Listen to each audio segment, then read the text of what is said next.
Cup जो फैसलाबाद में matches हुए हैं, काफ़ी अरसे के बाद फैसलाबाद को कोई डोमेस्टिक टूर्नामेंट मिला है, हमने वहाँ पे क्राउड देखा है किस तरह से आया। तो जो रिलेटिवली छोटे स्टेशन को या छोटे स्टेडियम को मैच मिलेगा, वहाँ पे क्राउड आएगा।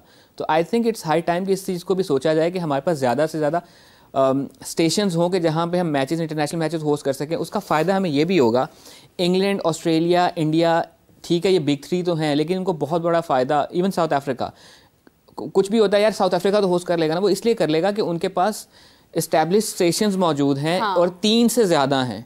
हमारे यहाँ फिर वही रह जाता है ना, 3.5 स्टेशन हैं, पिंडी, लाहौर, कराची, मुल्तान। ठीक है। और मुल्तान में फिर हमारे होटल्स के मसले हैं कि वहाँ पे एक ही अच्छा बड़ा होटल है, वहाँ पे कितने लोग अकोमोडेट हो जाएंगे। हमारे यहाँ छोटे स्टेशंस नहीं हैं। सो इंडिया, ऑस्ट्रेलिया, इंग्लैंड, इनको ये फ़ायदा है कि इनके पास स्टेशंस बहुत ज़्यादा हैं, टेस्ट डेस्टिनेशंस बहुत ज़्यादा हैं, इंटरनेशनल क्रिकेट होस्ट कराने की जगह बहुत ज़्यादा हैं। सो जब हमारे पास छोटे छोटे स्टेशन ज़्यादा हो जाएंगे तो हमारे पास भी ज़्यादा अपॉर्चुनिटीज़ आ सकेंगी।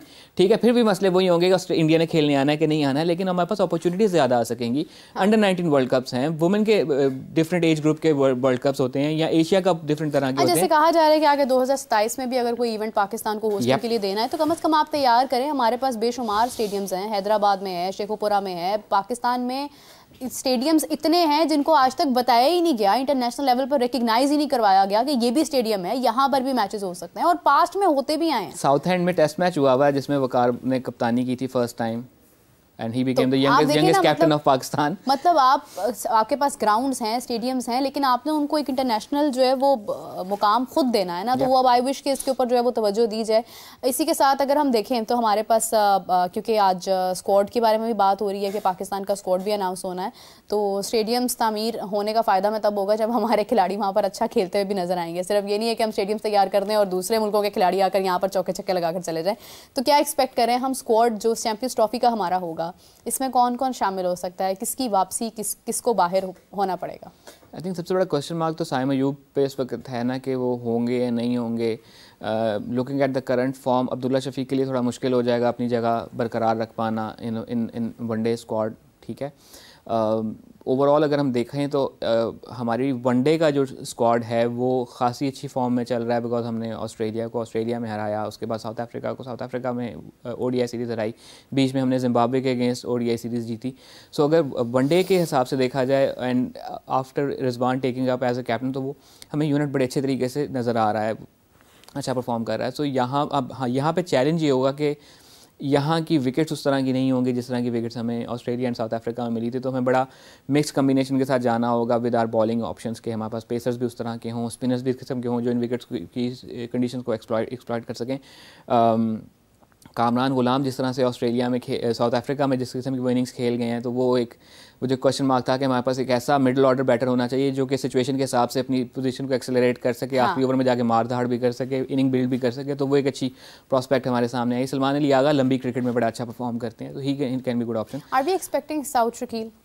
आई think Saud Shakeel can be a very good addition. Saud Shakeel के साथ हुआ ये कि 2023 के वर्ल्ड कप में he was performing well, scores थे उनके, लेकिन फिर हुआ ये कि उनको वाइट बॉल क्रिकेट से बिल्कुल ही अलग कर दिया गया। टेस्ट क्रिकेट में उनको वाइस कैप्टन बना दिया गया, लेकिन वाइट बॉल क्रिकेट से उनको अलग कर दिया गया।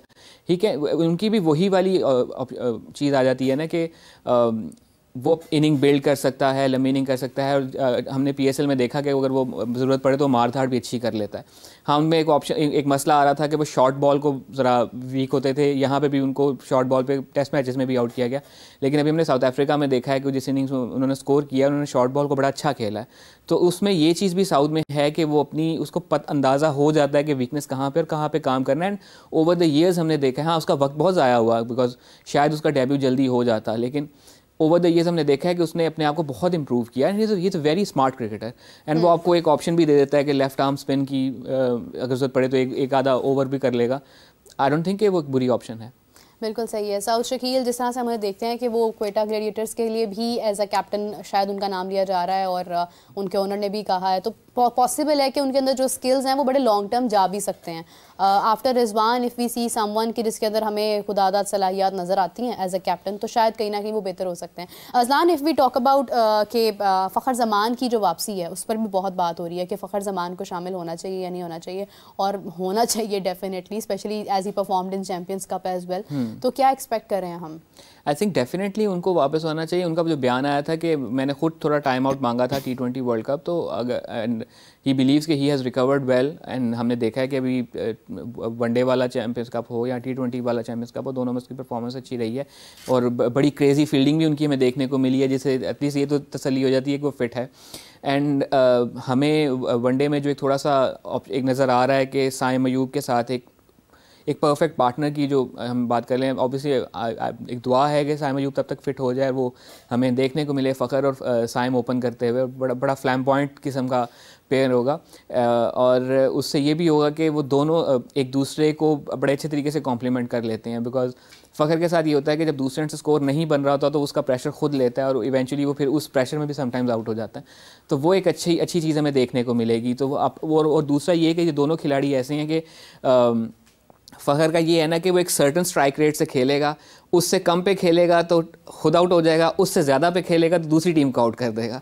तो उसका वो है कि वो लेट्स से वो 90 के बेंचमार्क पे खेलता है, वो 90 से ऊपर जब जाएगा तो दूसरी टीम की खैर नहीं, 90 से कम जब जाएगा तो उसकी अपनी विकेट चली जाती है। तो वो एक बड़ा अच्छा हमें अप टॉप ऑप्शन मिल जाता है। देन जिस तरीके से, जैसे मैंने भी बताया कि बाबर आजम का फॉर्म में वापस आना, रेड बॉल क्रिकेट में था, बहुत ज़्यादा बॉल्स के ऊपर रन्स करना, ये भी चीज़ें वो टेस्ट मैच था, ओडीआई में हमारे पास था। लेकिन आप देख लें कि अगर बाबर और रिजवान की अगर हम कंपैरेटिवली देखते हैं, हमारे टॉप स्कोरर जो है वो हमारे लाइक टॉप बैट्समैन है हमारे, जिनसे हमें ज़्यादा स्कोर की उम्मीद है।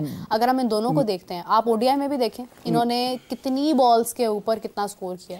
Maybe they are not that effective of an option in T20 as much. अब उस में भी 2021-22 में थे, बट अब शायद उस तरह से नहीं है। स्टैटिस्टिकली स्पीकिंग के बारहा कहा जाता है कि इन दोनों को ओपन नहीं करनी चाहिए, इन रिजवान की जगह बनती है, दैट्स अनदर क्वेश्चन मार्क। लेकिन वनडे क्रिकेट में ये होता है कि आपको एक ऑप्शन, आपको चांस मिल जाता है कि आप लेटर स्टेज में जाके कवर अप कर लेते हैं।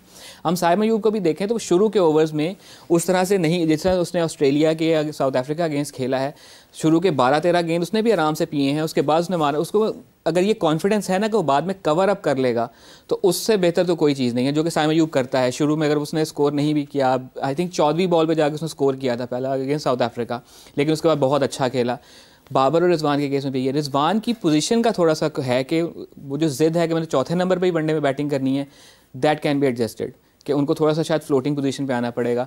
बाबर एट नंबर 4 आपको वो नंबर 3 और 4 वो स्टेबिलिटी प्रोवाइड कर देता है जो कि मिडिल ओवर्स में आपको रिक्वायर्ड होती है, ताकि फिर एंड पे आके आपका जो लोअर मिडिल ऑर्डर है वो आखिरी के 15-10 ओवर्स को जो है प्रॉपरली एक्सलरेट कर सके। आप इसको इस तरह से देख लें कि जिस तरह जो हमारी 90s की क्रिकेट या 2000s की क्रिकेट होती थी कि ऊपर टॉप ऑर्डर आपका तगड़ा होता था, बीट आमिर सुहेल और सईद अनवर और शाहिद आफरीदी।